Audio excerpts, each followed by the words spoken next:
हम बात करेंगे कि हेगल को क्रिटिक करते हुए कार्ल मार्क्स ने अपने मटेरियल हिस्टोरिकल मटेरियलिज्म को दिया है और उसमें क्या कहा है। तो हिस्टोरिकल मटेरियलिज्म में कार्ल मार्क्स ने कहा है कि हमेशा से शुरू से ही स्टेट जो है, सोसाइटी जो है, वो दो क्लास में हमेशा से बटी रही है।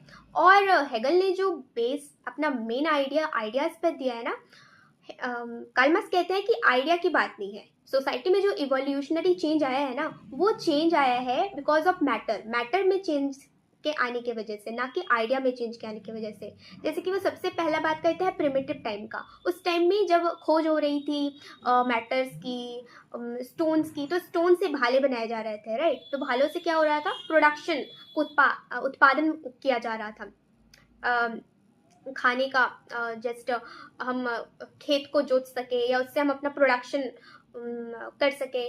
तो उस टाइम में, प्रिमिटिव टाइम में, मैटर जो कि भाला या तो कॉपर से बनाया जाए या तो जस्ट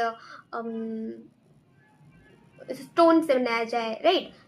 उसके बाद जो टाइम आया वो आया स्लेव का टाइम आया। इसका मतलब कि अब दास से काम करवाया जाने लगा। फिर जब और ये जो हम स्टेजेस देख रहे हैं, इसको स्टेज ऑफ कम्युनिज्म की तरह भी हम समझ सकते हैं कि कार्ल मार्क्स ने किस स्टेज के बाद मतलब कौन कौन से स्टेज को कहा है कि उसके बाद लास्टली हम कम्युनिज्म को अचीव कर सकते हैं। उसके बाद उन्होंने कहा फ्यूडलिज्म, मतलब सामंतवाद आया, मतलब कि लैंड ऑनर और उसकी जमीन पर काम करने वाला इंसान जो कि लैंड ऑनर के द्वारा रखी जाएगी, वो भी क्या करेगा, प्रोडक्शन को पैदा करेगा, ठीक है।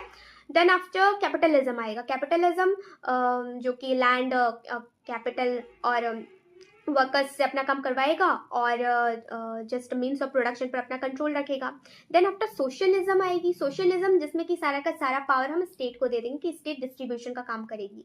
लेकिन लास्ट हमारा गोल जो होने वाला है, कार्ल मार्क्स कहते हैं दैट इज कम्युनिज्म, कि स्टेट को हमने अभी टेम्पोररी बेसिक पर दिया है कि तुम डिस्ट्रीब्यूशन करो, लेकिन लास्ट हमारा जो गोल है वो कम्युनिज्म है। मतलब स्टेट को भी हम खत्म कर देंगे, मतलब स्टेटलेस क्लासलेस सोसाइटी का स्टैब्लिशमेंट हम करेंगे, दैट इज कम्युनिज्म। और लास्ट गोल हमारा कम्युनिज्म ही है। तो ये स्टेजेस ऑफ कम्युनिज्म की भी बात कर ली और ये भी हमने बात कर ली कि किस तरह से कार्ल मार्क्स बात करते हैं कि मैटर इंपॉर्टेंट चीज है, प्रोडक्शन का मीन्स इंपॉर्टेंट है, ना कि आइडिया। मैटर में चेंजेस आया है, पहले भाला था जो पत्थर का था, फिर थोड़ा उसमें चेंज आया प्रोडक्शन के मीन्स के थ्रू, तो उस स्टील का हो गया।